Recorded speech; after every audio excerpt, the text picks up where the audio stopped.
We hear a lot in the marketplace about AI replacing sales reps or empowering them. But as I've said before, I think people who don't use AI are out of a job. If you're in sales and you're not using AI to help you sell more effectively, be more efficient, if you haven't got that embedded within your sales team, you just won't have a job. You wouldn't hire somebody that doesn't know your market. You wouldn't hire somebody that isn't that smart. The sales leader being very clear around what the benefits of that tool are to their team. Under what circumstances do you think AI could replace the seller? In this episode, you're going to learn what's happening in the world of AI agents and how you can apply it in your role. Well, welcome back to the Grow Forum podcast. You might notice a bit of difference today. It's not just me and Luigi. We've got a special guest. So today we're welcoming Lee Jasper. He's a co-founder and co-CEO of a company called Firmable, doing a lot in the data space. But the reason why we've got him on today is to talk about AI agents, break down what they're doing within their business and what they've got coming out for their customers. So Lee, welcome to the show. Thanks guys, good to join you. Lee, do you want to kick us off? You spoke about the biggest disruption to sales post the CRM world now is AI agents. Do you want to break down what you mean by that and what you're seeing happening in that space? Sure. Well, we all know what Salesforce and other CRMs did 20 odd years ago, where they became the system of record for sales teams and to some degree automate a little bit of the admin, but not that much. And we think what AI agents will now do is automate a lot of the other steps within a sales process. So right from the front end of sales, where you're trying to define an ICP, match an ICP to lookalike customers, through to account prospecting, outreach, or your engagement. So now AI agents can step in and basically be used all the way through the sales process. Okay. Interesting. Now, we hear a lot in the marketplace about AI replacing sales reps or empowering them. What's your view on this? Yeah, I think it's going to replace a lot of tasks that a salesperson does, but AI will not completely replace salespeople. And I don't think many of us would end up buying from a pure AI. There's still a role for people within that.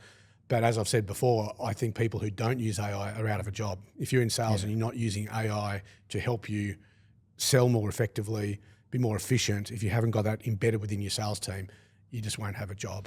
So it's just critical to how a salesperson operates, having an AI alongside them doing essentially the grunt work, the boring work, but automating those tasks that a lot of salespeople aren't great at, frankly.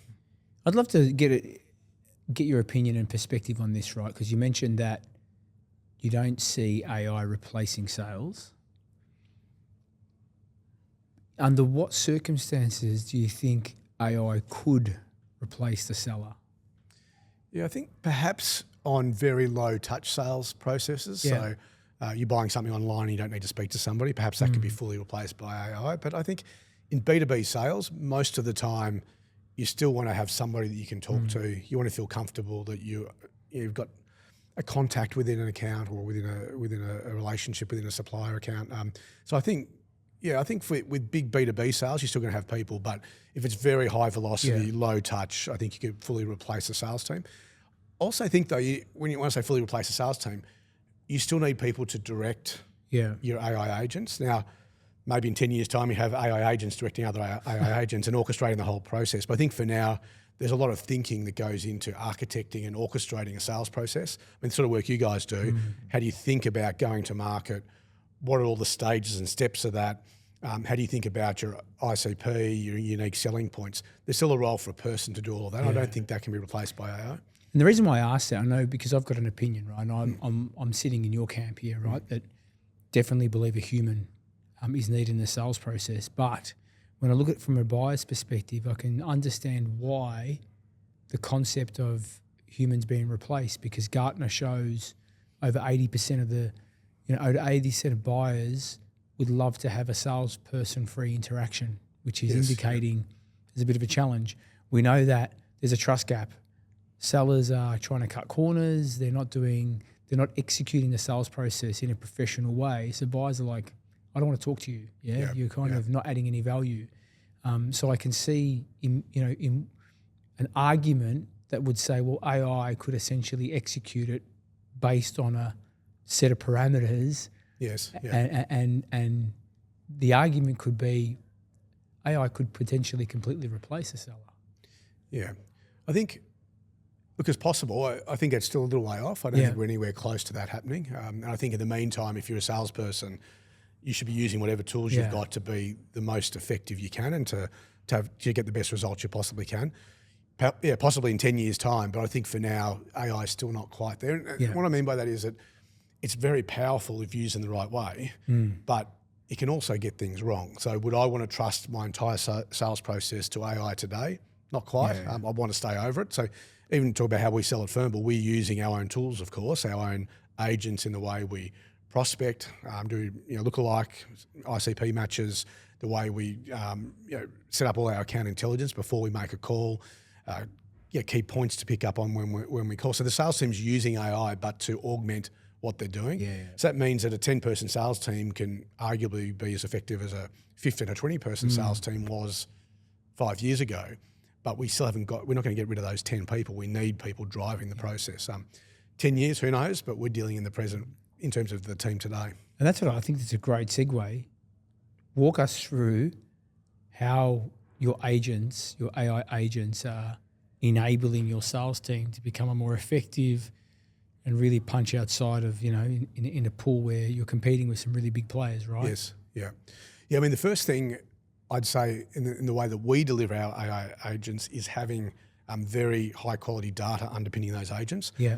I think, and you'll hear this a lot, bad data in, bad AI agents. So where's good data, good agents. And I think another way to think about it, if I'm going to hire a salesperson and think about hiring an AI agent as just hiring a salesperson, they happen to be a digital salesperson, but you wouldn't hire somebody that doesn't know your market. You wouldn't hire somebody that isn't that smart. You wouldn't hire somebody that isn't able to find the information that makes their sales effective. So similarly with an agent, you want the highest quality data sitting under that agent. So our approach to the market is build first, and the most important thing is get the highest quality data set you can, and then build agents on top of that. And we're deeply coupling the data to the agent. And that helps in two ways. One is that obviously the agent's a lot more effective, but also tells us what sort of data we need. The core agents that we're using within our sales team, to go to your question, are ICP matches, so who looks like customers that we've already sold to, account research. So I'm about to make a call, and we've got a high velocity sales team, so they need to be able to quickly, an SDR team, they need to quickly pick up the phone, have a few hooks that they can engage with a prospect very quickly. They've got 30 seconds to engage. So they'll do account research quickly using our agents to do all that prep work. The agents will give them a couple of talking points. They'll use those talking points in that call. And then the other thing we do is we've got signals agents that go out and find signals around accounts. So they'll say, look, I'm trying to get into ABC Co. And I want to know what is happening within that company so that I can engage at the right time. So not just about the type of company you're selling to and who you're selling to, but also getting your timing right, when to sell to the person. So our signals agents help them do that. So that's a trigger events. It's trigger events. So signals for us are triggers. So it's you'd map an account and you'd say, who are the key people in that account? Tell me when one of them gets a promotion or leaves the job, or you're hiring new people in. We also do a bunch of signals around social media posts. So new product launches, new joiners, again, going back to people. So all of it's around people, but then things that are interesting that are happening within a company. I said product launches, it could be they've won a new customer, what's happening within the market. So it could be something in the news that they've come up on recently. Ultimately, what we're trying to give our sales team is the ability to have hooks, both positive and negative. So maybe they're trying to sell into an account where they want to know whether it's growing. Maybe they want to find a problem in that account that they've just had an issue that's been public, and they can use that as a hook as part of their conversation. I'll be interested to understand where you've potentially, have failed integrating the agent side of things within the organisation, and what you did to remedy that, because it's easy to retrospectively look at this is what the path looks like for success, but a lot of trial error comes into it. You've talked about having the right data in to produce something great out. You've spoken about integrating these AI agents deeply into your workflow. Be great to understand, what does that look like? Is that a connection into the CRM side of things? Walk us through, what went bad and then how you remedied that. Probably the biggest thing, and this is more generally for our customers, frankly, we're dealing with a range of different models. And so the models are changing so quickly that the best model today may not be the best model in a couple of weeks' time. So being able to plug and play different models. The other thing is we find that sometimes, so we try to go deeper into the insights that we're generating for our customers. And internally we want, again, using the SDR example, you want insight into an account, but you don't want it to be too complex. So being able to balance up simplicity and a repeatable process against the complexity that a model can generate. So we can generate very in-depth talking points, but if you only got 30 seconds on the phone to get an engagement, to book a meeting, you can't go through very complex hooks or problems for that company. So trying to balance up the process and the speed of the process with the depth of what the AI can do. So another way to put it, you've got to tune what the complexity and the response that you're getting from an AI agent to your process. And some processes are very high velocity. You've got 10 seconds, 30 seconds to engage. Others might be a lot deeper. If you're selling a very complex product, then sure, you can go into complex sales points and complex hooks that you're using in those processes. But I think it's we're using our own team to test a lot. So that's the luxury of building a product for yourselves, in a sense, that happen to also be your customers, is we can try stuff out. So we won't worry about getting the UI perfect. We'll throw it out to our team, get them using it. They'll give us feedback, and then we roll that back through our customer release, which will then go out to market. Interesting. Like, what do you think, Louis, from your side? Like, we're on the tools selling daily as well, because we want to have our finger on the pulse to what's working. What have you seen? You use quite a lot of different tools, especially in different markets. Is it the same sort of approach you would take? Yeah, I mean, look, I think the big. If I look back at the milestones in the sales process over the last 10 years, data enrichment was a big one. Like that really was a big game changer for us. I mean, look, it was early days. Lucia was probably the only platform in Australia that. Well, I remember when I found it, I didn't want anybody else to know about it. It was like this secret place that gave me mobile numbers. I'm like, this is great. But I think the evolution from that is, mobile numbers and email addresses are data points which it's not a differentiator anymore as a sales professional. I think to your point, having some intent, understanding, but also, and this is where I would love to see agents move to that point. I think a lot of sales teams, from what I see, even if they've got the trigger or the intent, they're struggling around the concept of how do I take that trigger and intent and actually bring that into the sales conversation. Yes. That for me, I still see that as a gap, right? Because it's okay to know, well, I've hired. What does that mean? Yeah. Right? Yeah. Or you're growing, you've acquired somebody, you've just raised capital. That's fantastic. And a lot of people will put, tokens to say, congratulations on the raise, blah, blah, blah. But for me, I think and I don't know if it's on your roadmap, but it'd be great if there was an agent that would be able to educate an SDR who's usually a younger individual, commercial acumen not as high as, say, an AE that's been around for a while. They're calling into C-level in some cases. It'd be great if an agent could say to me as the SDR, this is the trigger. This is a potential way in which you can engage with them, and here's a structured message that you could potentially put out. I don't know if that's on your roadmap. No, so we're doing, it's a good point, and we're doing exactly that.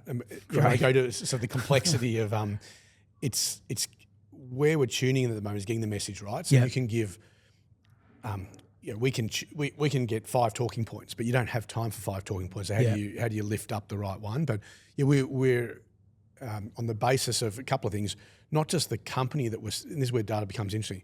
It's not just the company you're selling to, but it's understanding who they are selling to. Correct. So it's the one removed customer, if you like. So when we're selling to, if ABC Co is selling to XYZ Co, you need to know what they're providing, what their sales point or what their sales message and their differentiator is to their customer.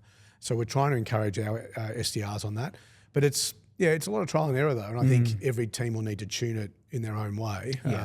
But again, it all comes back to the data, the quality of the data. So where we found it sometimes is a little bit out. If you don't quite have the data right, the AI, the model will tend to lift up to a generic statement, which doesn't sound that great. And I think also the more personalisation, so we would say we can do personalisation at scale, but you've even got to be a little bit careful with that, because the more if I see a personalised message come through an email, if it's overly personalised, I go, well, you don't know me. Yeah. So, and maybe you've picked up something I did on LinkedIn. Okay, great. But it looks like then it's been generated by AI. So being able to get the balance between a little bit of personalisation without going overboard, so it looks like somebody's either using AI or stalking you, or both. Yeah. So, But I think, and again, like my earlier statement to you or question around, will it completely be replaced? And this is why I sit in the camp. I think we're still a long way away, right? Because the tools are fantastic. We use the tools. We're using Lavender. We're using, we use SendSpark. Like we're using some of the AI recording tools. Dave uses 11 Labs. Like we are literally dialed into the tools. But there's one thing having the tools, and there's another thing becoming a bit of an expert at each tool. I'll give you an example. Like when we craft emails, our cold outreach emails, full disclosure, we love Lavender. Lavender's a great tool, right? But I'm not spending 10 minutes on Lavender. I know the structure. I know exactly how to structure an email myself. I just kind of put in there to fine tune. I'm probably spending maybe 30 seconds to a minute on an email, right? But I'm pulling because I've understood how to leverage. I would love your opinion. Talk to us. If you're a business owner listening to this, thinking, you know what, I've got to get my sales team up to speed. I want to talk to Firmable, right? What are some of the key critical success factors they need to be executing in order for their team to get the most out of it? Because as you know, tech debt is real. Yes. Companies buy tech, think this is going to change my team, and it just sits on the shelf and doesn't get used, right? Yeah. What would you do? Yeah, look, I think firstly is and again, it's a people question. You've got to have your team ready to use the tool. So no point getting a tool that your team is not going to use. And that means the sales leader being very clear around what the benefits of that tool are to their team. The other thing is giving people permission to almost slow down to speed up, if that makes sense. So sharpening the saw, you've got to stop, sharpen the saw before you move forward. So teams need to have enough time to be able to engage with the tools, understand how they work before they use them. So there's a lot around people. Yeah. But then it's integrating into processes. So if you've got a set of processes, I'd also argue you don't want too many tools. And so this is where, clearly the CRM's not going anywhere yet. So I'd say your CRM or some system of record, generally will be the CRM, you're still going to need that. I'd then argue you don't want 15 different AI products, different agents at different stages. You want to try and integrate them. So the view we're taking with Firmable is that we will provide a set of agents that work on top of our data but work end-to-end through the sales process. So I'm not saying we've covered 100% yet, but that's the aim, to build out those agents to cover the sales process so that you can have one set of tools that have an integrated view of the customer.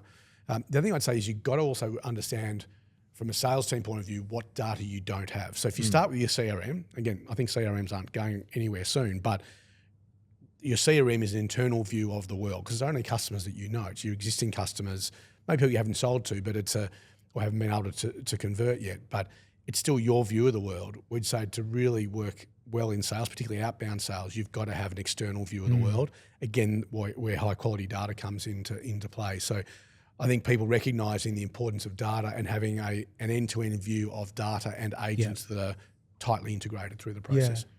I like how there was one word there that I sensed something on the horizon, maybe not soon, but later, but he said yet about the CRM tool. So I reckon watch this space.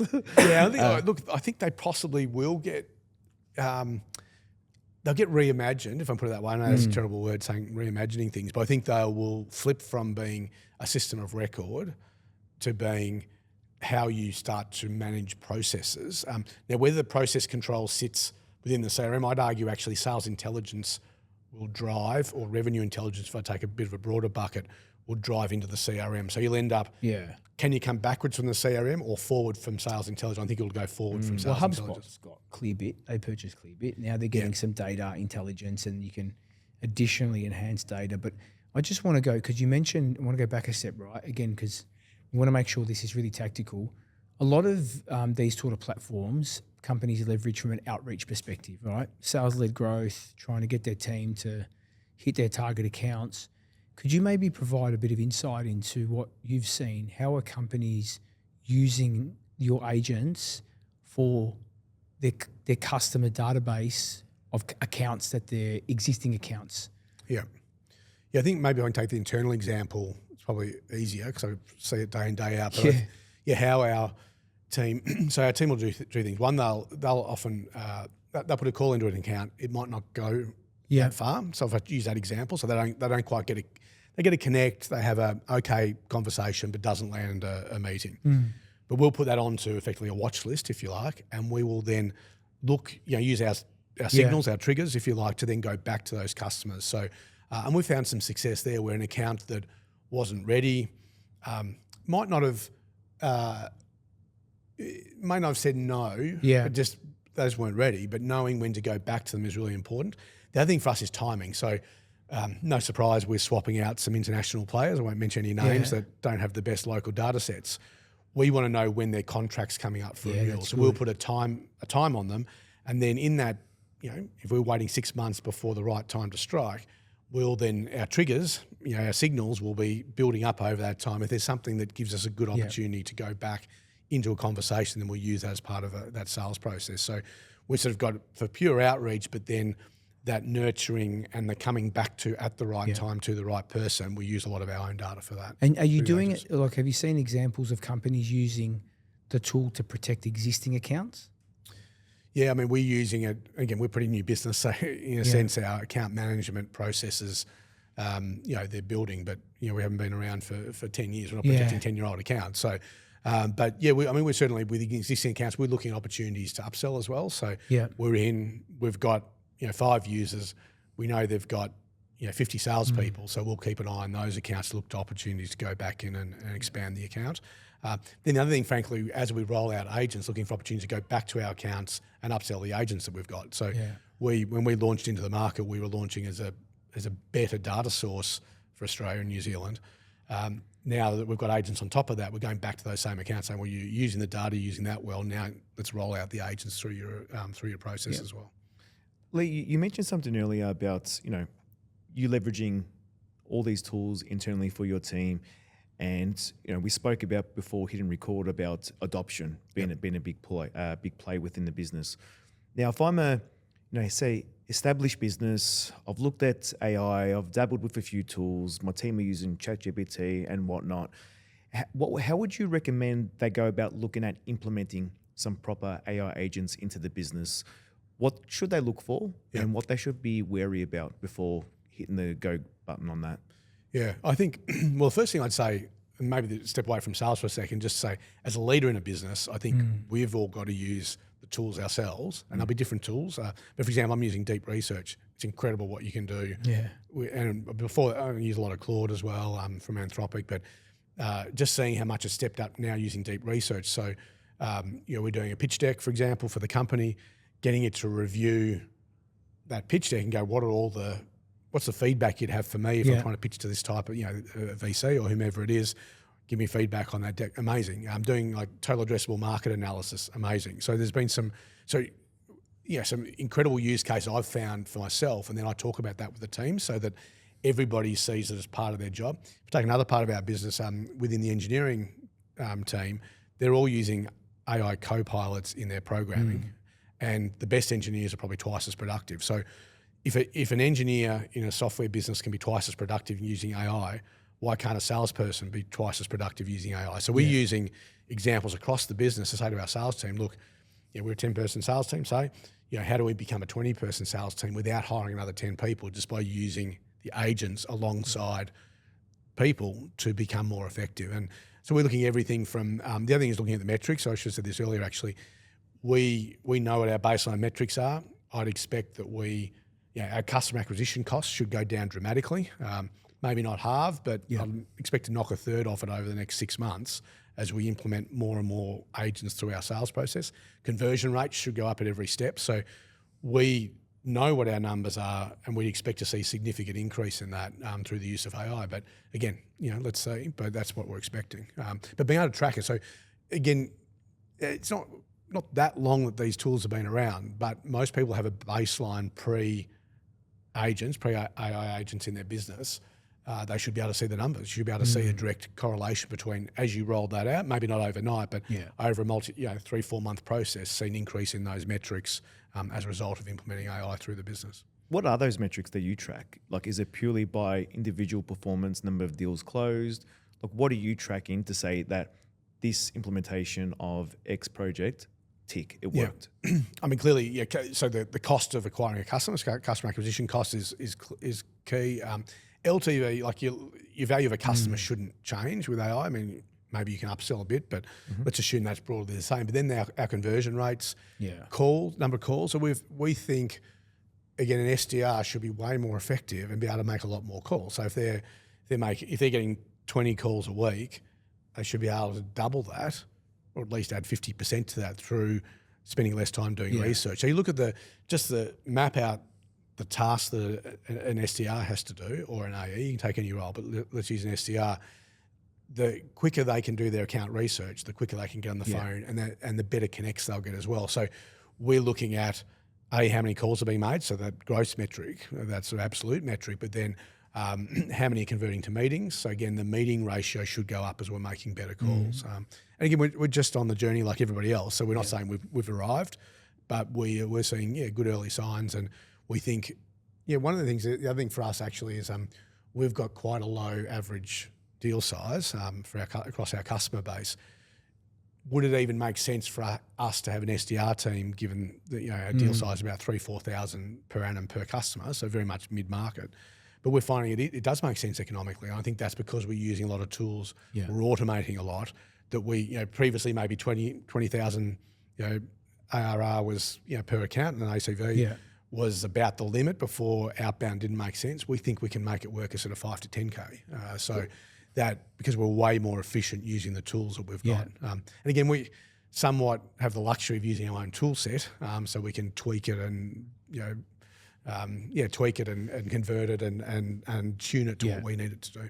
So what percentage of pipeline for the business is self-sourced versus inbound? We're about 50-50. Wow, okay. Yeah. Still a lot of inbound, but then there's also crossover, some inbound, you then go back outbound. But 50-60% sort of inbound. But we had all inbound if you go back, 12 months ago. So we're purposely wanting to drive outbound. Oh, wow. And outbound's becoming, for us, the benefit of outbound is they tend to be higher deal sizes, deal averages, so that it's worth us going outbound. In conversion comparison, is inbound converting higher? Better inbound, but not bad outbound. We're getting, very high conversion rates. We're getting sort of 40%. Once we engage and get a meeting, we're getting very high conversion, like 30-40% from a meeting. So very, very high. And the cost per acquisition is lower with outbound or higher? Higher, but we're getting bigger deal sizes. Okay. Yeah. So there's the opportunity. Yeah, there's the opportunity for us. Yeah. But all those metrics. So again, with AI, we should with the agents through the team. Again, we're like every business at this, in sales and marketing at the moment. We're learning as we go, but we're starting to see some pretty good good results. If we're looking ahead into the future, look, what most sort of excites you about the world of AI agents in sales, and what are your concerns? Yeah, I might sound weird to say this, maybe not to you guys, but to others, but I love sales and the sales process. And my first job, in my first startup, A-Connect, I was our first salesperson, so I had to learn the hard grind of enterprise sales when nobody knew what the internet was. We're an internet-based tool back in the early 2000s, selling to construction. You cannot sell to a more hard-to-sell-to industry, going to sell to people on site who frankly couldn't give a shit about a bit of technology unless it really helped them. And so learned to sell, and I just have enormous respect for anybody who's jumping on the phones and going outbound on sales. I did all our early cold calls. Then it was field sales. So book my own meetings.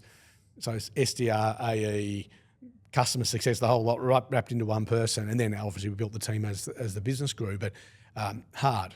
Sales is hard. And so I think making the job of a salesperson easier, just like we did with A-Connect, we automate a lot of the boring shit that people do on construction projects.